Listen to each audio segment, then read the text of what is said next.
Today we will talk about proven online marketing tactics for 2019 and top mistakes businesses make, and we're starting right now. Welcome to the show for business owners, proudly brought to you by easyfreight.co.nz. If you want to learn more about other business growth tips, then subscribe to this channel. My name is Max, and you can ask me any additional questions in the comments below. Our guest today is Todd Wellen from Overdose Digital, who is the founder and group CEO of Overdose, a fresh breed of digital commerce agency that works in deeply interlinked partnerships with their retail clients. Overdose has been going through some exceptional growth and now taking their business to a global level. Their company has been recognized as Westpac Auckland's best emerging business of 2018. Todd, would you like to add anything about yourself? Thanks for the invite to join you, Maxim. Happy to give you a little bit of a history of Overdose. We founded the organization, myself and Ryan, back in around about late 2016. Over the course of about 2.5 years, we've grown out from the two of us as founders to a team of around about 85 guys. Wow. Our teams are spread across about 30 guys in downtown Auckland, a big team over in Melbourne, so about 30 guys there, a small new team up in Singapore, and then we have a service center over in the Ukraine. So our key offering is that we're a mid-market digital commerce partnership. Essentially what that means is we work with retailers who tend to retail online between $1 and $20 million. And we work with them in a strategic partnership format through the entire life cycle of digital commerce. So we view our business as three key pillars: strategy, execution, and then activation. So strategically, I do a lot of my work with CEOs, MDs, chairmen, really trying to understand what digital transformation means to the organization, modeling digital into their business. How do we incorporate digital into a omni-channel physical presence? That then leads into the design, user experience, platform selection, integrations, architecture, website builds. And then off the back of that, we then go into some really deep long-tail relationships around search, performance marketing, social media, automation, AI. So essentially, majority of our clients, we're always in like a kind of a 2 to 5 year relationship there, and the focus is always on that long tail growth of the organization. So as we go into 2019, we've got some big growth prospects. So we've just joined a global alliance called the Together Group, based out of London. So a couple of weeks I fly out to London and New York, and we are opening offices there. So the intention being that within the next sort of year, you'll see Overdose growing from a 80-man team to an over 200-man team with a truly global presence. And we intend to stay in that same market niche, Maxim, so really servicing those high-growth mid-market retailers. We don't particularly have much ambition to go into the super big organizations. We really enjoy working with those mid-sized organizations that still have the hustle, where people are passionate. There's not too much organizational structure that's holding an organization back. That's kind of us. Fast growth, lots of attitude, lots of speed, very hungry, and genuinely passionate about the small to medium enterprise market in the Australian, New Zealand markets, and now with a fantastic opportunity to take that vision globally as well. I know, Todd, that it's very challenging to achieve Westpac Business Award. What kind of steps did you take to get this achievement? So we're not quite sure, to be honest, Maxim. We turned up and they gave us the trophy. Obviously, we filled in a lot of the paperwork to go through there. I think what they particularly recognized is that when we architected our business, we architected something that was very deliberately different. Now, for those that work in a client, vendor, agency, partnership relationship, you'll be used to a very prosaic structure of how those relationships tend to be. It's very much time, materials, cost, resource, speed. You kind of live in that triangle. And we very deliberately architected Overdose with an intent to be not just better, but genuinely different, Maxim. So we wanted a vision of a business model that separated us away from the crowd. And where everyone was running in one direction, we said, well, do you know what? It's actually not about the speed of delivery or the cost of delivery or the quality of delivery. It actually comes down to the resonance of the depth of relationship that you have with your partners. And taking an approach which wasn't based on what have you asked for, how can I deliver it cheaper, but instead actually sitting down together with our clients and really ideating out what does the future look like and how can we collectively make a change. So it was those couple of decisions which really triggered our growth. And as a young organization of only, a couple of years ago, when it was just 4 or 5 guys in a basement in Ponsonby, we were managing to land clients the likes of Barker's and Merchants and the Comfort Group, which were way beyond our standings. But what they bought into was our attitude. And I think it's that attitude and the hustle and the group of entrepreneurial guys that we've built around us, which has allowed us to trigger that growth. So I guess they've never told us, but I guess what the guys at Westpac particularly liked in our model was that it's to the majority of the world it doesn't sound that innovative, but in our world it was a pretty innovative and bold step. We've seen really amazing both internal growth and international growth. So the fact that we basically exported our business within 18 months and decided to go into Australia and Singapore very early. And essentially that speed of growth. So, we've gone from our first year, we turned over around about $500,000. In our third year, we'll be turning over $8 to $10 million. So that speed of growth is obviously something that I guess is a quotient of what they look for in what emerging means as well. Todd, you mentioned that you grew from 2 people to nearly 80 people. And as a business owner myself, I know that it's important not only to get new clients, but retain the current clients and existing customers. What specific tactics or things do you guys have in your company to retain the clients? Do you have any incentives or any contracts, or how do you keep so the clients? we actually took the reverse approach, Maxim, and we went with complete brazen trust. So every contract that we have with our clients is on a 28-day notice. So nobody's locked in, nobody's tied down. And instead the approach we took was, if we want to be accountable and if we expect our clients to pay a premium for our services, we should be bloody delivering, right? And we should be delivering every day consistently. Now, at the end of the day, as a business owner, all that Overdose really sells is it sells time, people, and ideas, right? That's genuinely what we sell. So our issue with scaling always came down to the quality and caliber of resource that we could attract into the business. So as I identified key individuals that I needed around me, that was my CTO, Ryan, who's my co-founder, is my creative director, Paul, who came in as my chief operating officer. As we acquired out into the Australian market, I was very, very quick to dilute my shareholding of the organization to lock those individuals in. So I now only own about 45% of the company, and I have another 11 shareholders in the organization. And they range from 11% up to 20% in terms of what those individuals own. But it's a true group mentality. And I'm a huge believer that collaboration is the future of business success. And if you're expecting to get people to work as hard as you, you've got to cut these guys in, right?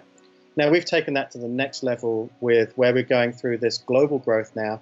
We've recently diluted the organization another 20% and given that to all of our staff. Okay, so literally now every member of staff is a shareholder in the Overdose group globally, and they will have the opportunity to not just have a 2-year career and jump agency to agency, but we'd love to see these guys hanging around for 4, 5, 6 years and really feeling like they're part of that. So at the end of the day, retention comes down to people, right? And the impact of the people comes down to our management style. And that management style is incredibly flat, it's incredibly inclusive. And we talk about a few key words, and the most important one internally is accountability. And that's both individual and accountable as a group. And what we tend to see is that with a group of really highly engaged staff, that if someone comes into that group and they're not performing at that same level, that group naturally kind of squeezes that person out. because they've seen what we can achieve as a group, and everyone who comes in has to amplify that process more. So it's a really, really tight-knit team. We've had hardly any churn in our staff resourcing. We have incredibly liberal HR policies, so it's work when you want, work where you want. Okay, so nobody is locked down to location. If you've got problems with the kids at home, work from home. If you need to take a day off, no problem, catch up on Sunday, right? Everyone is judged based on their delivery and outcomes to the group, and not based on hours in the seat and exact number of tickets that they've achieved. And off the back of that, what we've seen is that when you give back to your staff and you show them that you genuinely care about them and their lives, and that you want them refreshed, you want them on full speed targeting, that they give you 110%. And when one guy sees the other guy giving 110%, it becomes like this beautiful toxic environment where everyone is playing off each other. So it all comes down to the people, and we wouldn't have retained our clients if we didn't have those right resources on board.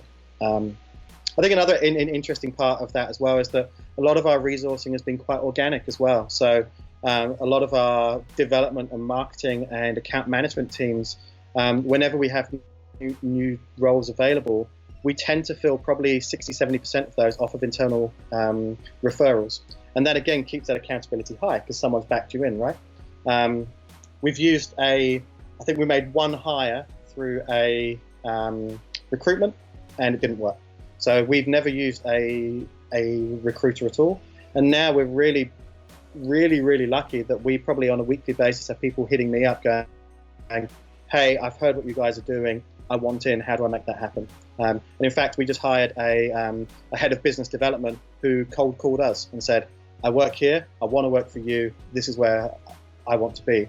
And yeah, we kind of got people pitching to us now, and that's really lucky, and it's really humbling.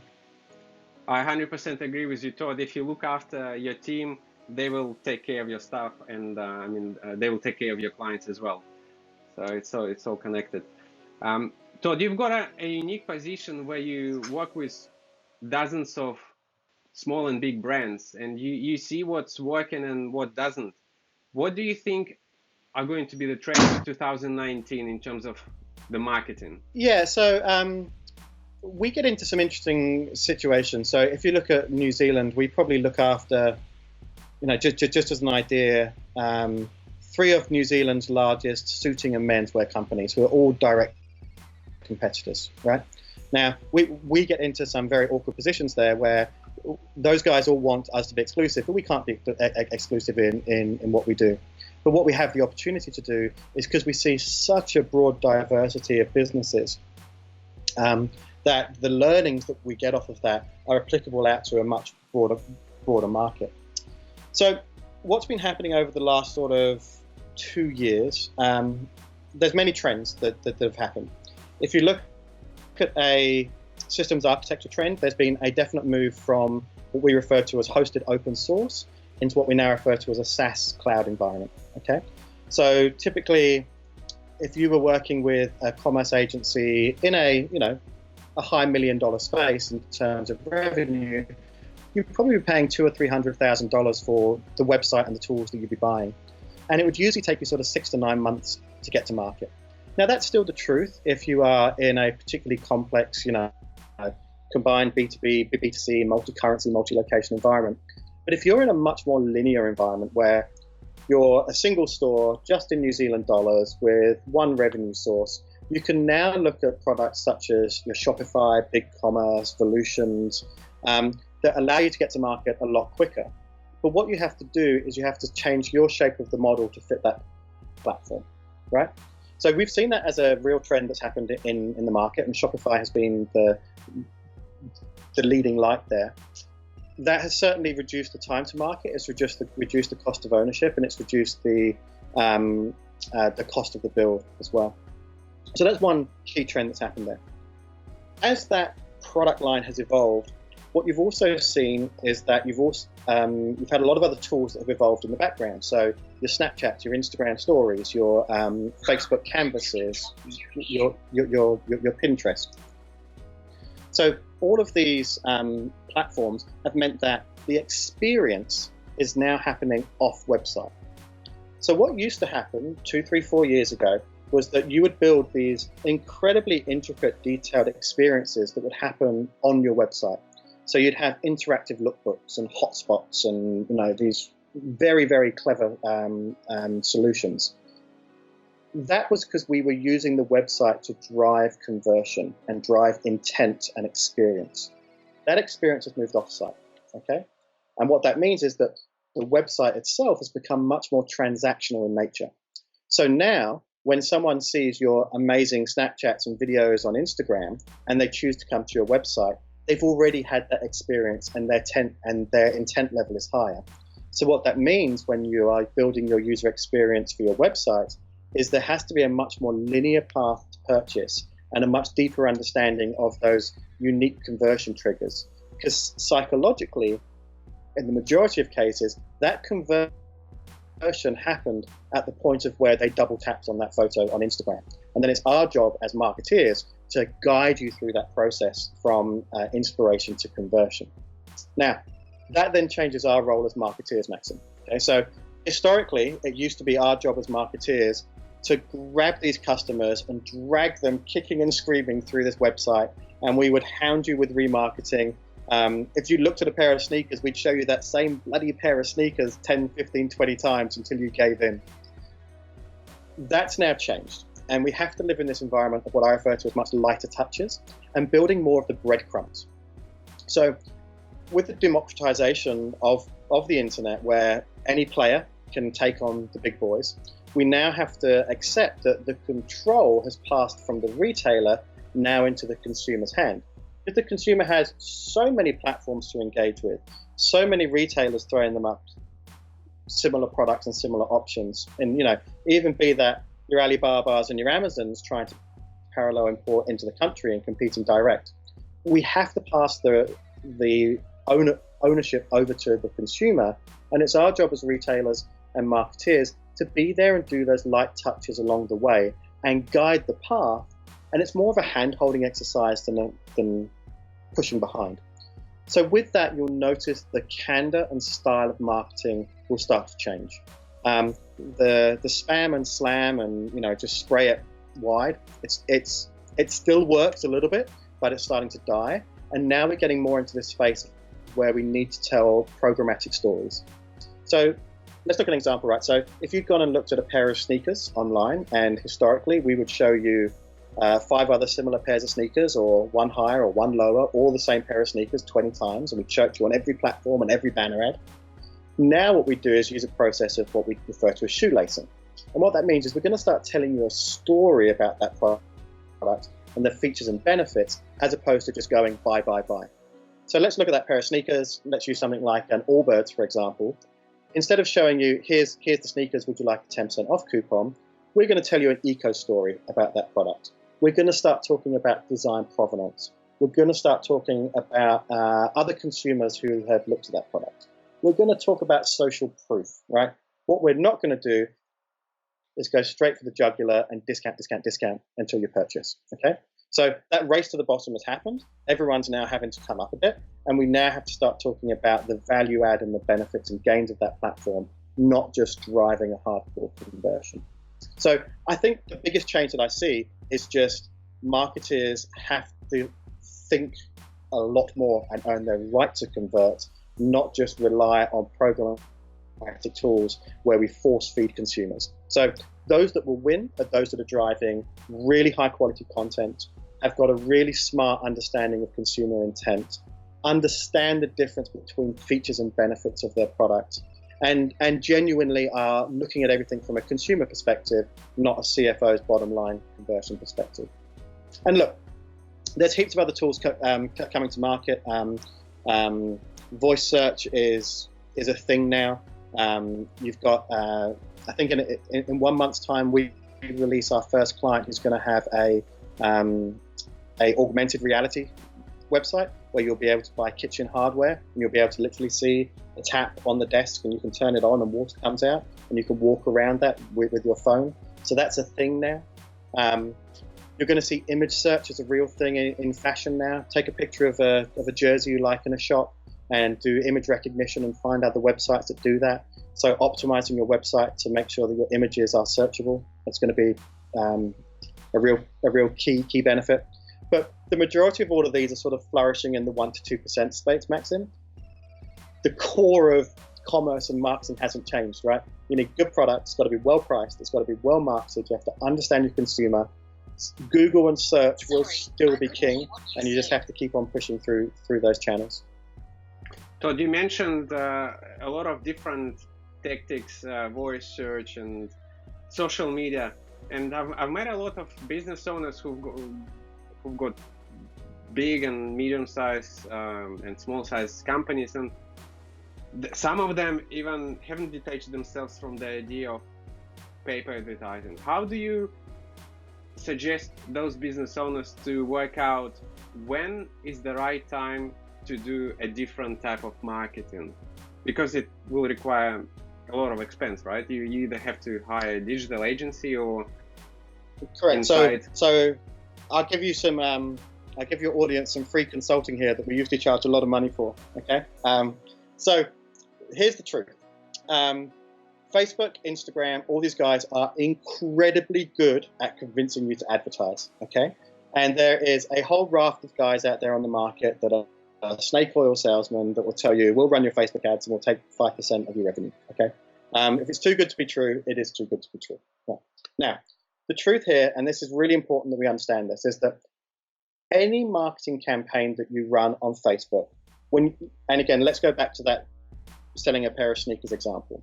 When you decide that I want to run an advert campaign to people who like sports active wear, right? There is nobody that's gone into Facebook and said, please send me adverts about sports active wear. Nobody has done that, right? What has happened is that all of these social channels have used assimilation to assume that you will like that product. And then they match that with your other activities that they've tracked online. So Facebook is tracking you and saying, hey, look, you followed all these different sneaker brands. And hey, look, I can actually see that you actually converted and bought some sneakers. And they're going, so assimilation, these people like sneakers. Now, we might be selling a hiking sneaker or a high athletic sneaker, right? So that assimilated knowledge is never going to get you particularly accurate. The only place on the internet where you can get accurate intent-based marketing is on search, okay? So when you go and type into Google search, I want a pair of Nike Air Max size 10 blue trainers, I know explicitly that you want that product. We're not doing any assimilation, we're not guessing, you have shown consumer intent. So at Overdose, the way that we run marketing campaigns is that we run them from both ends.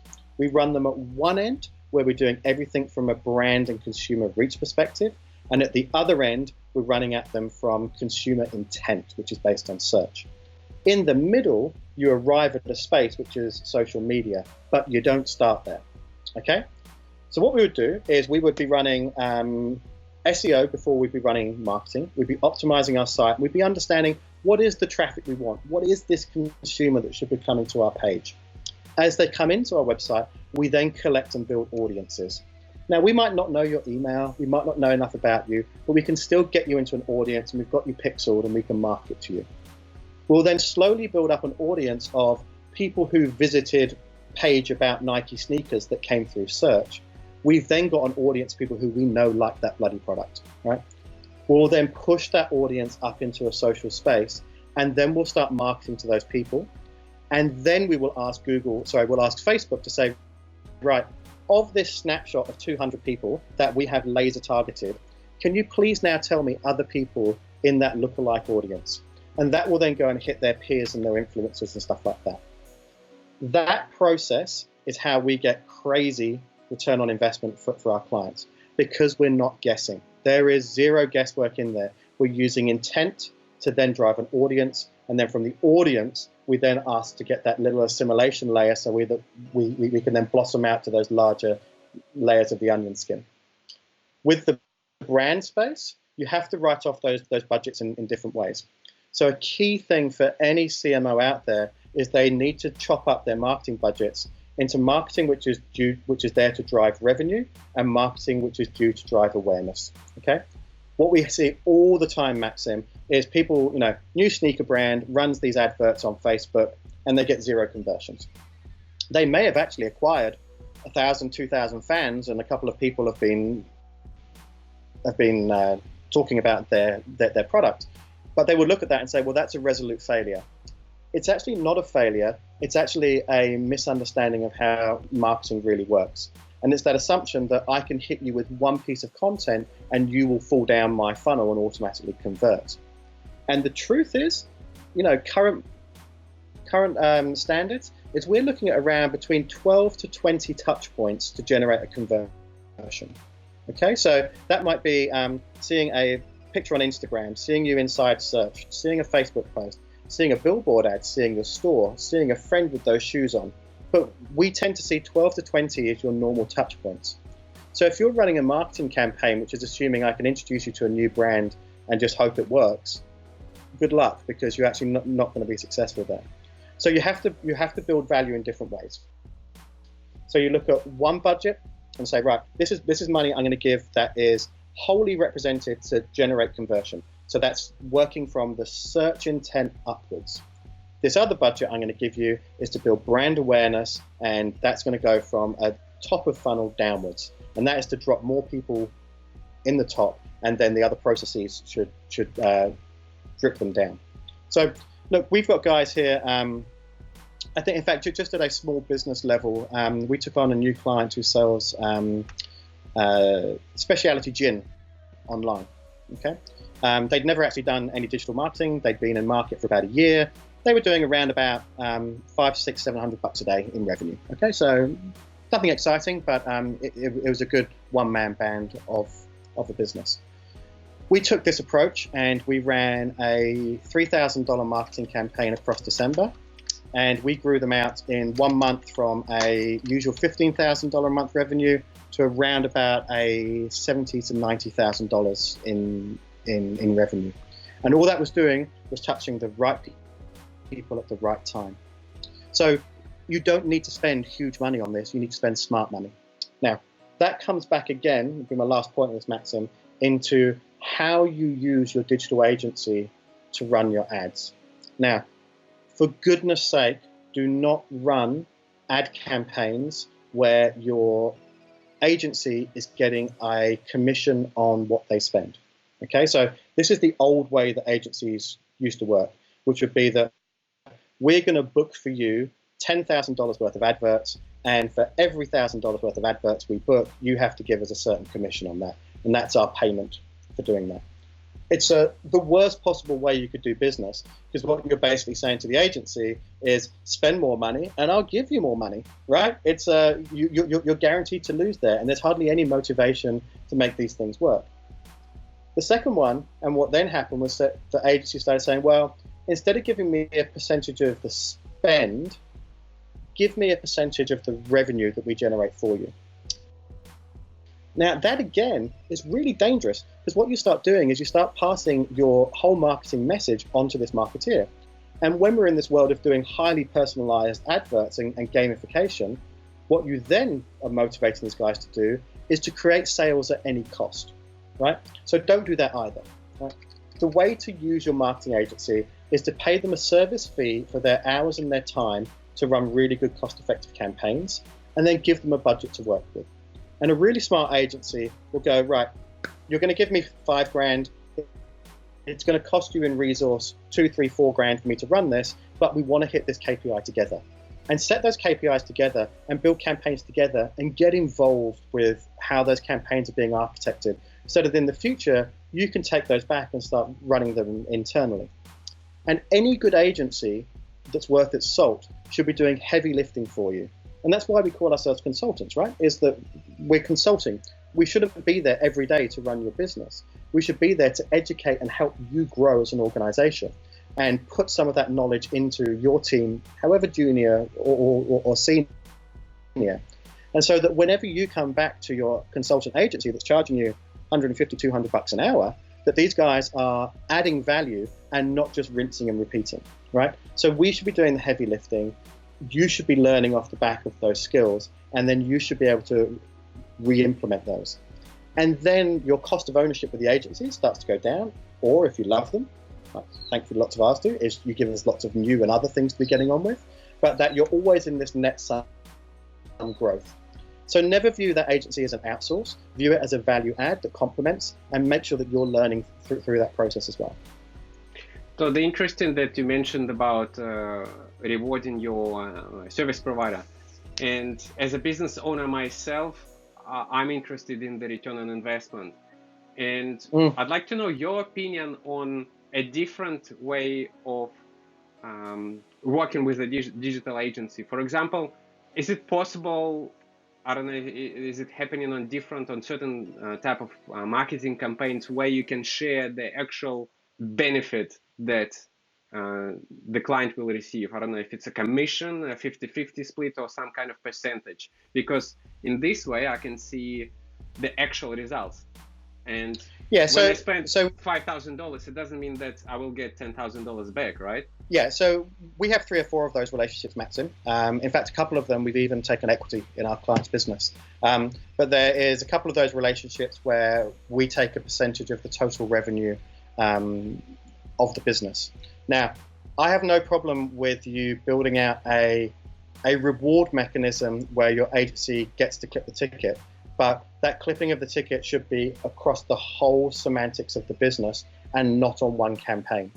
Okay, so if you are isolating yourself saying, I'll give you Facebook and any money you make on Facebook, you can clip that ticket, you actually end up with someone who is they're overly motivated to do the wrong things in the wrong spaces. What I'd rather see, and how we've architected it, is that commission is much lower. So we tend to be in more of a 10% sort of space. So the commission's much lower, but we're taking it across the whole broader picture. And that's because we've taken a true partnership approach. And that's where we will be touching the search strategy, the platform strategy, the marketing strategy, how are we doing integrations, how are we sourcing stock, where's that stock located? And we're taking a much broader perspective of the business and not just assuming that there is this magical silver bullet that someone can fire up some adverts and that fixes your business. Because again, any marketeer worth their salt, they will look at your website and say, well, hey, look, Maxim, I'm pushing you all this traffic, but I can see these bugs on your website. I don't like this user experience. I think your pricing's wrong. I think you should be bundling like this, right? So if they're just looking at it as I'm going to throw traffic in, I'm going to hope and pray it converts, and if it doesn't, I'm going to try and find more cheaper, that's just not good business. That's just not smart business. There has to be a broader approach. So yeah, absolutely build those relationships, but build it in a deeper and more entwined space where those guys genuinely understand your business, right? Because far too many times in those situations, there is no real motivation for them to genuinely understand your business, right? And where we're in relationships that get it going to a couple of years, we fully get it, right? And if your marketeer doesn't get it and they walk into a room and they start saying, no problem, Maxim, log me into your account so I'll start making it work, I can guarantee you all that guy's going to do is exactly what I said, which is people who like sneakers and live in Auckland and earn over 100K a year, please send them these sneaker adverts. It's just guesswork, right? If you want real smarts, it takes time, it takes energy, and it takes energy in both directions, right? So the retailer has to spend the time with their agency to make sure that they understand as well. And the agency has to be spending that time as well to get under the skin. And therefore, you need to be building out at minimum 3 to 6 month relationships to expect to see genuine results. And as I say, anyone who tells you they're going to throw you up results overnight, it is possible, it can be done. But the longevity and the sustainability comes through partnership. Todd, you spoke about sneakers and Allbirds brand who managed to find their own niche. I believe their unique selling point is that they source their materials in a sustainable way. And I remembered one of your recent articles on LinkedIn, something about different is better than better. Could you briefly give some examples of some of your clients maybe that realized this idea? How did they find their own unique selling point or this difference that gave them advantage? Yeah, so look, this is actually more of a principle that I apply to my own business, and then it echoes through other successful businesses. When you are architecting your product, your business, your strategy, your reason for existence, if the only thing you have is that you're better than the competition, then I don't think you've really got any chance of having sustainability or longevity in the market. There are a couple of our retailers who genuinely aren't different, but are really better. So two examples, Rebel Sport and Risco's, right? Rebel Sport is hands down the best sportswear retailer in New Zealand. They understand pricing, they understand the gamification of that. Are they different? No, but they were pretty much first to market and they've got volume. If you and I, Maxim, wanted to start a sportswear company and we wanted to take on Rebel Sports, man, we're going to struggle, right? Because we haven't got their buying power. We're not going to have the access to inventory. So they are just better. They haven't created a unique product. When you go into a Rebel Sports store, it's really well merchandised, but it's not like some amazing Nike store, right? So they just do all of the right things incredibly well.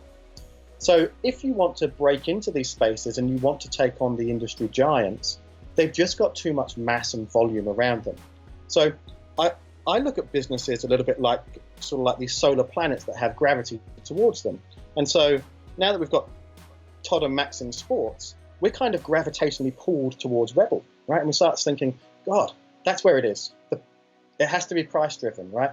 We need to have sports celebrities marketing these things. And what happens is you start playing the same game as your competition. And if you don't have the ability to compete at that scale, you're going to lose, right? It's pretty simple. Now, I applied that to Overdose, where, look, being better, that's not an option, right? If you want to win, you've just got to be better, right? But what's better than better is being better and different, okay? So I think Allbirds is a great example. Not one of our clients, by the way, but we'd love to have them. I think where Allbirds have done it is said, look, we've actually got a better shoe. This shoe is more comfortable, right? This shoe is more sustainable, right? This shoe is aesthetically pleasing, but it's different, right? It's different. It connected with a different demographic. It talked about a different set of values. It was a digital first product before they started going and driving physical stores. And they've now got a great store out in San Francisco. So the beautiful components are when you've got, you're serving a similar need, but you're doing it askew to where they are. And I think the best visualization of this is if you've got kids soccer leagues, right? And I see this all the time where someone kicks a ball and you have 19 of those 20 kids all run toward this one ball, right? And then there's that one kid that goes, well, the goal's over here and that ball's going to pop out at some point and I'm going to be the kid that picks it up and scores the goal. So of those other 19 kids that have run towards the ball, the only kid that wins is the biggest, strongest or the fastest kid, right? That's got the most skills and pushes it out the other side. But if you haven't got all those skills, you haven't got that weight or that speed or that opportunity, you can build your own opportunity by being different and standing to the side and saying, I'm going to wait for that opportunity to come over here, but I'm going to be the one that scores the goal. So when you're architecting a business, when you're looking for how do you compete with those around you, finding that true differentiation is critical. And then even harder, but even more critical, is communicating that differentiation. So if you looked at the Overdose model, the way that we communicated our differentiation was that we called ourselves an anti-agency agency, right? So we literally went to market with this concept. And by the way, that term was made up by one of our clients, not us. We weren't that smart. But we went to market and said, hey, look, we're an agency, and you understand that we're an agency, but we're an anti-agency agency. And that one piece of content, that the little video that we run on our homepage, probably gets us as many leads as everybody else. If you go to every other agency website within Australia and New Zealand who, they sell kind of the same stuff as us. They'll build you a Magento website. They'll sell you some ads. They'll do your search. Their shape of their business is almost identical, Maxim. Okay, so they'll all tell you, we are the fastest, we are the best, we are the cheapest. We've got more clients than you have. We went with a completely contrarian message, which was, we don't have any of that, we don't do any of that, but we'd really love the opportunity to work with you, and we're pretty smart guys. And it worked, and it stuck, right? Now, I don't think that there is any real mechanism of where you can falsely engineer that. I think it's almost that eureka moment that happens when you choose to start a business, right? Where you go, this is my angle. And what happens, I see in so many of these businesses, is they find this angle, this unique proposition, and slowly with time, that proposition gets eroded because you get gravitationally drawn to your bigger competitors, and you start looking too much at your competitors, and you compare yourselves, and you go, well, I can't beat them because they've got that, so I'll create my version of that. And in fact, all you're doing is you're becoming a Me Too brand. And what you have to do is say, well, they're doing that, screw it, I'm going to go and do this. I'm going to find something really unique and innovative. So I believe the trick to successful SMEs and startups is having a message which is communicable and understandable, and people genuinely get it, who you are. They understand we're an agency. They understood that Uber is like taxis, right? I think it's a taxi thing. I think it's where it takes you from place to place, but it's also different, right? And again, you look at all of those, and I'm using big examples there of your Airbnb. It's still somewhere to stay, but it's different. You look at your Line, it's still public transport, but it's cool and it's different, right? So it's serving a similar purpose, but it's just got those high note sparks. And from my own personal experience, trying to keep those sparks alive and stay committed to your sparks and your, that true north of your aha moment that happened 2, 3, 4 years ago, I think that's the hardest role of an entrepreneur, is to not be sucked towards where the rest of the market lies, but to still believe in your vision and stay true to that. And a lot of that means you have to ignore some of your clients, you have to ignore some of your staff, but you have to stay true to what you believe is right.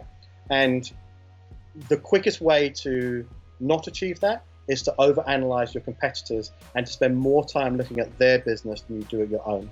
And I genuinely believe that if you spend more time on your own and self-belief and a bit of obstinance in there, that you get to a better place in the long run.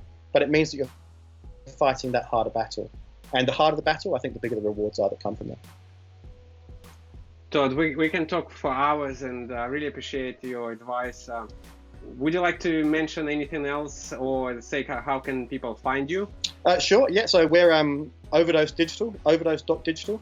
You'll find me on LinkedIn. Find our website, just Google for Overdose, and you'll know who we are. We are active and present across Australia, New Zealand, and soon to be in London and New York. So if people would like to speak to us, we'd love to speak to you. And that's kind of us. Thank you for your time, Todd, and I hope talking and reading about your successful company sometime again in the future. Thank you. Thanks so much, Maxim.